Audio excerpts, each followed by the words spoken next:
Janata Dal secular നേതാവായ Mathew T Thomas UDF-ലേക്ക് പോകും എന്ന് തീർച്ചപ്പെടുത്തിയിരിക്കുകയാണ്. UDF-മായി സഹകരിച്ച് പല കാര്യങ്ങളിലും പങ്കെടുക്കാൻ തുടങ്ങിക്കഴിഞ്ഞിരിക്കുന്നു. എന്നാൽ അദ്ദേഹം കോൺഗ്രസിലേക്കാണെന്ന് ഉറപ്പിച്ച് പറയുന്നില്ല. ജോസഫ് ഗ്രൂപ്പുമായി സഹകരിക്കുന്നുമുണ്ട്.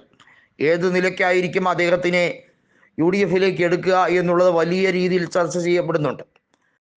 കോൺഗ്രസിനെ സംബന്ധിച്ചിടത്തോളം തിരുവല്ല ഒരു ഷുവർ സീറ്റായി മാറിക്കഴിയാൻ സാഹചര്യങ്ങൾ ഏറെയാണ്. എന്നാൽ മാത്യു ടി തോമസിനെ പോലൊരാൾ കോൺഗ്രസിലേക്ക് വന്നാൽ ഇരുകൈയും നീട്ടി സ്വാഗതം ചെയ്യുമെന്ന് നിരവധിയായ UDF നേതാക്കൾ പറഞ്ഞു കഴിഞ്ഞിരിക്കുന്നു. കാരണം ആ മണ്ഡലത്തിൽ കൃത്യമായി മാത്യു ടി തോമസിനുള്ള സ്വീകാര്യത എടുത്തു പറയേണ്ട ഒരു കാര്യം തന്നെയാണ്. നിലവിൽ JDS-ൽ 2 നിയമസഭാ അംഗങ്ങളാണുള്ളത്. മന്ത്രി കൃഷ്ണൻകുട്ടിയും അതുപോലെ മാത്യു ടി തോമസും. കൃഷ്ണൻകുട്ടി ചിറ്റൂർ MLA ആണ്, Mathew T Thomas Thiruvalla MLA ആണ്.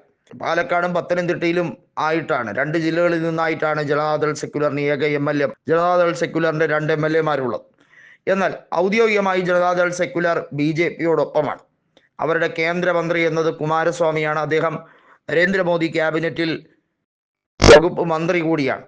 അദ്ദേഹത്തിൻ്റെ ഇപ്പോഴത്തെ തീരുമാനമനുസരിച്ച് JDS-നെ കേരളത്തിലെ BJP-യുമായി സഹകരിപ്പിക്കാൻ വേണ്ടിയുള്ള നിർണായക ശ്രമങ്ങൾ നടക്കുന്നുണ്ട്.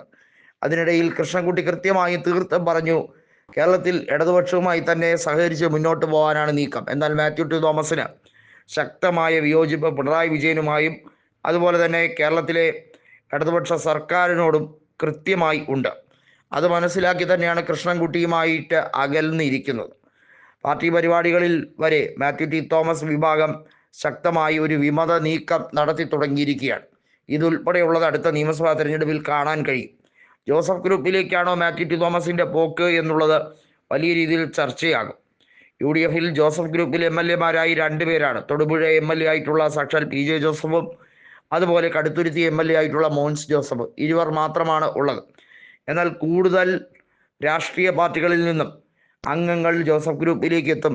അത് ജോസ് കെ മാണിയുമായി സഹകരിക്കുന്നവരും അതുപോലെ തന്നെ മറ്റു പാർട്ടിയിലുള്ളവരും വരും എന്നുള്ള ഒരു സൂചന കൃത്യമായി PJ ജോസഫ് നൽകുന്നുണ്ടായിരുന്നു.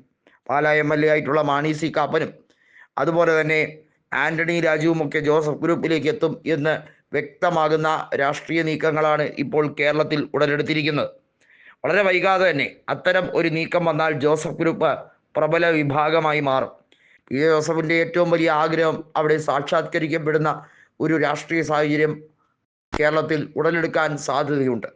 ബ്രാക്കറ്റില്ല പാർട്ടിയായി കേരള കോൺഗ്രസിനെ വളർത്തിയെടുത്ത് PJ ജോസഫ് ഔദ്യോഗികമായി മാണി കോൺഗ്രസിൻ്റെ മുകളിലേക്ക് തന്നെ പ്രതിഷ്ഠിക്കാനുള്ള നീക്കം ഇവിടെ അടിയറയിൽ നടക്കുന്നതായി വ്യക്തമാണ്. ഇപ്പോൾ തന്നെ പാലായിലുണ്ടായ പൊട്ടിത്തെറി അതിശക്തമാണ്. പാലാ നഗരസഭയിൽ അവിടെ ഉണ്ടായ പ്രശ്നങ്ങൾ ഇതിൻ്റെ തുടക്കമായി തന്നെയാണ് കണക്കാക്കേണ്ടത്.